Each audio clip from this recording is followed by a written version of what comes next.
গর্ভাবস্থায় প্রেশারের কী পরিবর্তন হয় সেটা নিয়ে কিছু আলোচনা করি। প্রথম ২৪ সপ্তাহ পর্যন্ত কিন্তু প্রেশার কমতে থাকে। আ প্রথম ২৪ সপ্তাহ পর্যন্ত আমরা দেখি যে প্রেশার কমে গেছে, আ এটাই পাওয়া যায়। কেন কমে যায় সেটার বিভিন্ন মেকানিজম আছে। যাই হোক এটা সবাই বুঝবে না সেজন্য সেটা এভয়েড করি।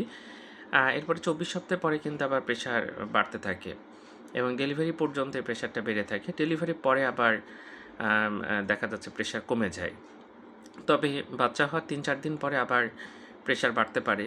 এটাও কিন্তু একটু মাথায় রাখতে হবে। সুতরাং আমরা জানলাম যে প্রথম ২৪ সপ্তাহ যেটা ফার্স্ট ট্রাইমেস্টার এবং সেকেন্ড ট্রাইমেস্টার আমরা বলি, এই ২ ট্রাইমেস্টারে কিন্তু প্রেশার সাধারণত কমতে থাকে বা কমে যায়। আর এরপরে যেটা হয় সেটা হচ্ছে প্রেশার বাড়ে এবং সেটা ডেলিভারি পর্যন্ত বাড়াই থাকে এবং ডেলিভারির পরে আবার কিন্তু প্রেশার কমে যায়।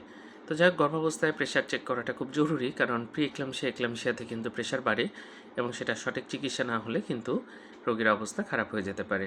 ধন্যবাদ সবাইকে।